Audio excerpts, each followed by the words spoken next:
সকলকে সোমেশের আজকের ক্লাসে স্বাগতম। আজকে আমরা ওয়েস্ট বেঙ্গল কারেন্ট অ্যাফেয়ার্সের যে সিরিজ আমরা শুরু করার অনেক দিন থেকে প্ল্যান ছিল সেটা শুরু করতে যাচ্ছি। আশা করছি আপনাদেরকে যথেষ্ট ইনফরমেটিভ সেশন দিতে পারবো, so that it will help you out in your examinations like civil service, police service or PSC অথবা অন্যান্য টাইপের যত এসএসসি লেভেলের এক্সামিনেশন যাই হোক না কেন সবগুলোতে যাতে এগুলো আপনাদের কাজে আসতে পারে সেই ধরনের ইনফরমেশন কন্টিনিউয়াসলি দিতে থাকার চেষ্টা করব। আজকের ভিডিওতে কিন্তু এমসিকিউ দিচ্ছি না, কিন্তু নেক্সট ভিডিও থেকে will try our level best to provide you MCQs and all. তো আর এই ফাঁকে একটা জিনিস বলে দেবো, এখনও যদি লাইক করে না থাকেন লাইক করবেন, কমেন্টে জানাবেন আরও কোন কোন ধরনের এক্সামিনেশনকে আমরা কভার করতে পারি, কোন কোন ধরনের ভিডিও নিয়ে আসতে পারি সেটা জানাবেন। ভালো লাগলে লাইক করবেন আর বন্ধুদের শেয়ার করতে একদম ভুলবেন না। চলুন আমরা শুরু করি আজকের সেশনটা।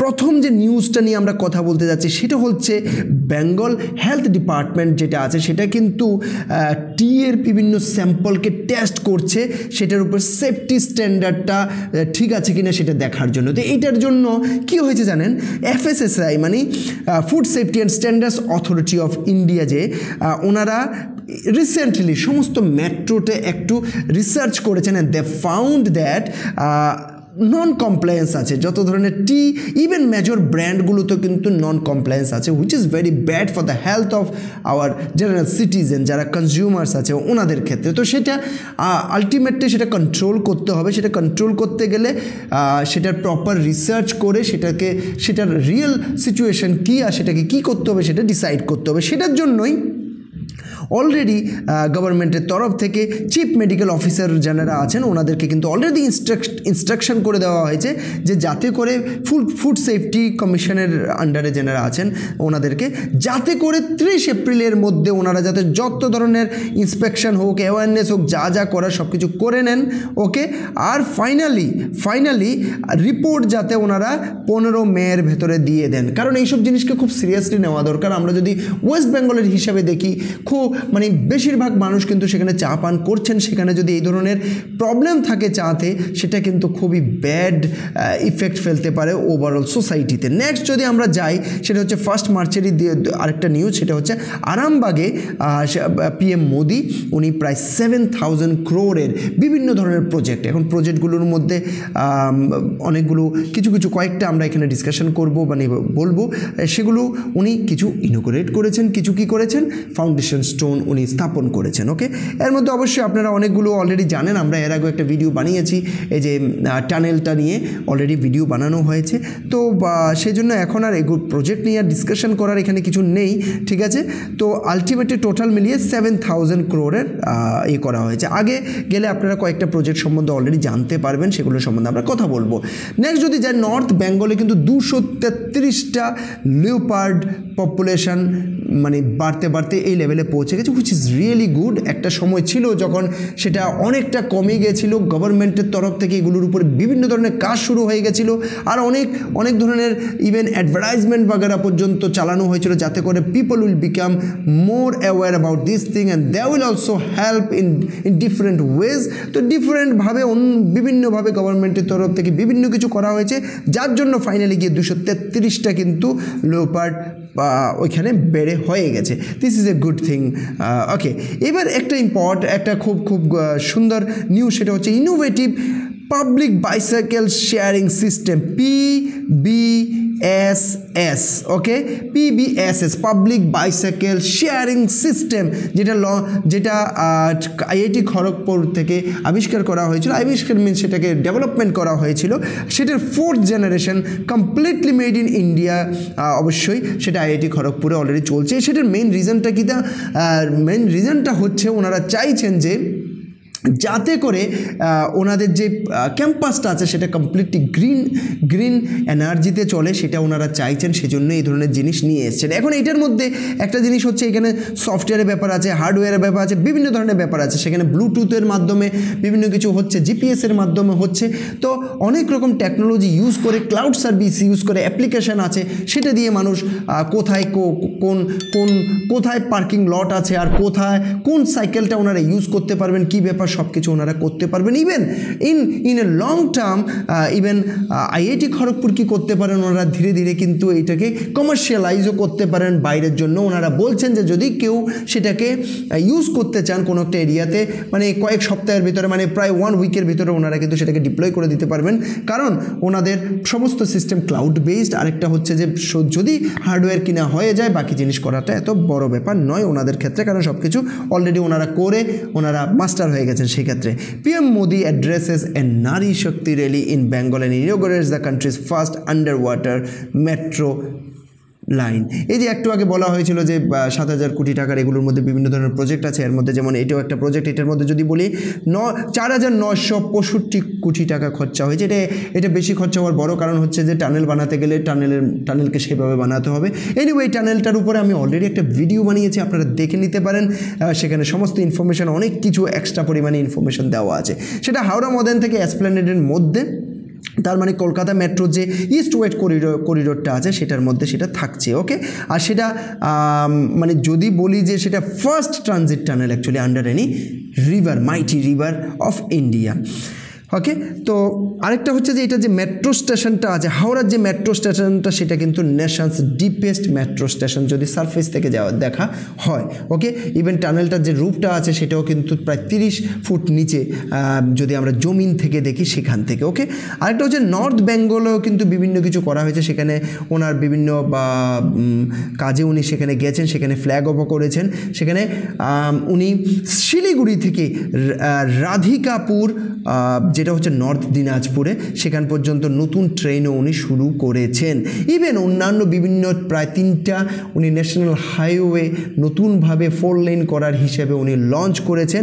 আর এখানে বিভিন্ন ডিপার্টমেন্ট, বিভিন্ন আধিকারিকরা সেন্ট্রাল গভর্নমেন্ট থেকে ওনারা সেখানে উপস্থিত ছিলেন। তার মধ্যে যদি মেইনলি যারা উপস্থিত ছিলেন ওনারা হচ্ছেন ministry of road transit and highway, তার মানে MORTH এর তরফ থেকে ওনারা হাজির ছিলেন, কারণ ওনাদের রিলেটেড জিনিসই বেশি লঞ্চ হয়েছে। এটা একটা সুন্দর নিউজ, সেটা হচ্ছে যে fashion students at a jute board session. তার মানে হচ্ছে আমার কলকাতার যে ইনস্টিটিউট আছে, যেটা হচ্ছে national institute of fashion technology NIFT, সেখানে কি করা হয়েছে, ন্যাশনাল জুট বোর্ড NJB যেটা আছে তার ওনাদের তরফ থেকে কিছু আউটরিচ প্রোগ্রাম করা হয়েছে, অ্যাওয়ারনেস ড্রাইভ করা হয়েছে। সেখানে কিসের ফ্যাশন স্টুডেন্টসদের জন্য কেন করা হয়েছে এগুলো? অ্যাকচুয়ালি জুট মিলের ওনারা যদি বিভিন্ন জায়গায় এই ধরনের যান, ধীরে ধীরে ওনারা অ্যাওয়ারনেস ক্রিয়েট করতে পারবেন আর অন্যদেরকে বলতে পারবেন, জুটকে কিন্তু এই কাজে ইউজ করতে পারবেন না। আপনি যদি দেখেন ব্যাম্বো বলুন, জুট বলুন, এগুলোকে শুধু কিন্তু যে পার্টিকুলার 1-2 কাজের জন্য ইউজ করা যায় এমন নয়। You can utilise those things for different types of things. তো তার মানে হচ্ছে যে এটাকে কিন্তু ধীরে ধীরে অ্যাওয়ারনেস বাড়াতে হবে, অ্যাওয়ারনেস ছাড়া কিন্তু মানুষ জানবে না। তো সেখানে ওনারা এটাই বোঝাতে গেছেন যে বিভিন্ন ধরনের যে পলিথিন প্রোডাক্ট আছে, সেই পলিথিন প্রোডাক্টগুলো ইউজ না করে সেই জায়গাতে জুট রিলেটেড ইউজ করা যায়। ওকে, চলুন নেক্সট যদি আমরা চলে যাই, এখানে কিছু ইম্পর্টেন্ট ডাটা আছে। সেটা হচ্ছে বেঙ্গল রিসেন্টলি 5,700 কোটি টাকার ভেজিটেবলস এক্সপোর্ট করেছেন। ওকে, আর যদি আমরা বলি ফ্রুটসের কথা, ওকে, ফ্রুটস 5,500 কোটি টাকার আর ভেজিটেবল 5,700 কোটি টাকার ওনারা এক্সপোর্ট করেছেন। ওকে, আর যদি আমরা জেনারেলি বলি না, পুরো ওয়ার্ল্ডে কিন্তু চায়নার পরে ইন্ডিয়া যারা হচ্ছে সবচেয়ে বেশি ভেজেস অ্যান্ড ফ্রুটস এক্সপোর্ট করে। এর মধ্যে যদি ভেজের ক্ষেত্রে বলি, ভেজে কিন্তু ওয়েস্ট বেঙ্গল অনেক আগে ইন্ডিয়াতে ফার্স্ট সেকেন্ড পজিশনে ওনারা থাকেন। তার মানে এটা একটা কিন্তু ওয়েস্ট বেঙ্গলের ক্ষেত্রে অনেকটা কৃষকদের ক্ষেত্রে একটা ভালো খবর। ওনারা ভালো চাষ করেন, ভালো উৎপাদন করেন আর ভালো এক্সপোর্ট করেন, which is a very good thing for India also.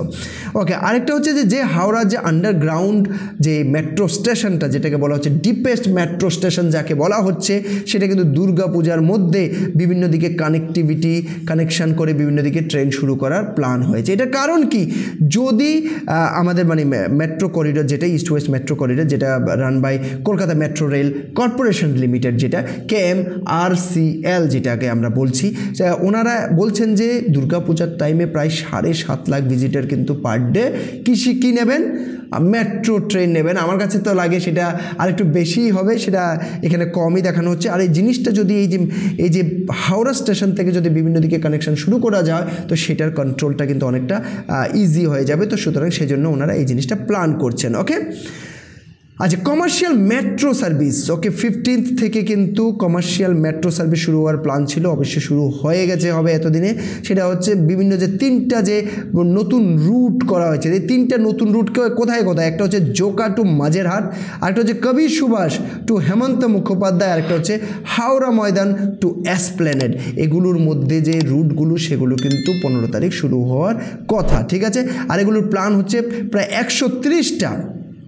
130টা services per day দেওয়ার, Monday to Friday. Okay, next যদি আমরা বলে যাই, এটা খুবই ইম্পর্টেন্ট, সেটা হচ্ছে যে zonal railway would benefit from 3 cargo facilities under Gatishakti, in Gatishakti, whatever you say. Gatishakti যে প্ল্যানটা আছে সেটা থ্রোতে অনেকগুলো কার্গো টার্মিনালও শুরু করা হবে, সেগুলো থ্রোতে এই যে কার্গো টার্মিনাল শুরু করা হবে সেটার প্ল্যানে কিন্তু আমরা যদি দেখি এখানে প্রায় ওয়েস্ট বেঙ্গলের হিসাবে যদি দেখি, ইস্টার্ন রেলওয়ের ওয়েস্ট বেঙ্গলে, তো সেখানে কিন্তু অলরেডি তিনটা গতিশক্তি কার্গো শুরু করে দেওয়া হয়েছে। সেগুলো কোন এরিয়াতে শুরু করা হয়েছে? আন্দাল জাংশন, আসানসোল সেক্টরে যেটা, সেখানে সেটাকে শুরু করা হচ্ছে। তো এটা খুবই ভালো নিউজ। এগুলো হলে ধীরে ধীরে গতিশক্তির অর্থ থেকে বোঝা যাচ্ছে যাতে চারিদিকে গতিটা বাড়ানো যায়, ঠিক কি না? এই গতিটা বাড়াতে হলে কিন্তু আমাদেরকে আলটিমেটলি এইসব জিনিসের এইসব কনস্ট্রাকশন করতে হবে। ওকে, শুধু এগুলো নয়, হাইওয়ে কনস্ট্রাকশন করতে হবে, রেল লাইন বানাতে হবে, আরও রেল লাইন এক্সট্রা করতে হবে, আরও বেশি করে ট্রেন দিতে হবে, কার্গোর জন্য এই ধরনের টার্মিনাল, এইসব অনেক কিছু কিন্তু বানাতে হবে। এরপর যদি আমরা আরেকটা নিউজে চলে যাই, medical college hospital serves as a regional cancer hub. শুধু যে কলকাতার জন্য তাই নয়, সেগুলো পুরো এই যে রিজনটা আছে ইস্টার্ন রিজন, সেই রিজনে পুরো হেল্প করছে। মেডিকেল কলেজ হসপিটাল MCH, যেটা হচ্ছে নেশনের সবচেয়ে পুরনো গভর্নমেন্ট টিচিং হসপিটাল। ওকে, সেখানে 109 বেডের ক্যান্সার ট্রিটমেন্ট সেন্টার কিন্তু শুরু করা হয়েছে। চিফ মিনিস্টার মমতা ব্যানার্জি উনি শুরু করেছেন, যেটা হচ্ছে উনি একটা মিটিংয়ে গেছিলেন, অ্যাডমিনিস্ট্রেটিভ মিটিং, সেখান থেকে উনি ইন হাবড়া, যেটা হচ্ছে অবশ্যই নর্থ 24 পরগনাতে, সেখান থেকে উনি সেটাকে ইনোগ্রেশন করেছেন। তার মানে সেখানে অলরেডি সার্ভিসেস শুরু হয়ে যাচ্ছে। PM সুরজ প্ল্যাটফর্ম কিন্তু লঞ্চ হয়েছে। সেটা লঞ্চ যে হয়েছে, জিনিসটা হচ্ছে প্রধানমন্ত্রী সামাজিক উত্থান অ্যান্ড রোজগার আধারিত জন কল্যাণ। নামটা একটু বড়, তবু মনে রাখবেন, কারণ এগুলো এক একটা স্কিম কিন্তু খুব ইম্পর্টেন্ট আপনাদের জানা। পারলে এটার উপর একটা আলাদা ভিডিও নিয়ে আসবো, যাতে করে আপনাদের কোনো কনফিউশন না থেকে যায়, ঠিক আছে। উনি উত্তরপাড়াতে একটা গণভবন আছে, সেখানে উনি এই একটা অবশ্যই অনলাইন পোর্টাল উনি লঞ্চ করেছেন। সেখানে গভর্নর, ওয়েস্ট বেঙ্গলের গভর্নর ডক্টর CV আনন্দ বোস, উনিও সেখানে উপস্থিত ছিলেন। ওকে, আর ওখানে বিভিন্ন ধরনের অন্যান্য যত স্কিম আছে সেগুলো সম্বন্ধে বলেছেন। আজ এই জিনিসটা কি, সে আমি সংক্ষেপে যদি বলি, আলটিমেটলি যাতে করে বিভিন্ন ধরনের মনিটারি সাপোর্ট দেওয়া যায়, যারা মার্জিনালাইজড আমাদের সেকশন আছেন, ওনাদের এন্টারপ্রেনারশিপ বাগানোর জন্য যাতে সাপোর্ট দেওয়া যায়, সেটার রিলেটেড কিন্তু এই জিনিসটা, ঠিক আছে। এতটুকুই আজকের জন্য। ভালো লাগলে অবশ্যই লাইক করবেন, কমেন্ট করবেন কি ভালো লাগলো না, কি নিয়ে আসবো, কি সাজেশন আপনাদের আছে ওয়েস্ট বেঙ্গলের জন্য, কি নিয়ে আসতে পারি, যাতে করে আপনাদের রিয়েলি আমরা সাপোর্ট করতে চাই। একটা জিনিস মনে রাখবেন, আমরা আলটিমেটলি সাপোর্ট করতে চাই, যদি সাপোর্ট করতে না পারি তাহলে এগুলো করার কোনো অর্থই থাকছে না। তো সুতরাং প্লিজ আপনাদের যে কমেন্ট আছে এগুলো প্রচণ্ডভাবে আমাদেরকে হেল্প করবে। বন্ধুদের সঙ্গে অবশ্যই শেয়ার করবেন। আমরা হোয়াটসঅ্যাপ গ্রুপে একটা লিঙ্ক দেবো, সেই লিঙ্কে জয়েন করে নিতে পারেন, যাতে করে কোনো কিছু আপনাদের মিস না হয়, সেটাও আমরা খেয়াল রাখবো। তো এগুলোর জন্য ওইসব গ্রুপ জয়েন করাটা খুবই দরকার। Thank you very much for watching this video.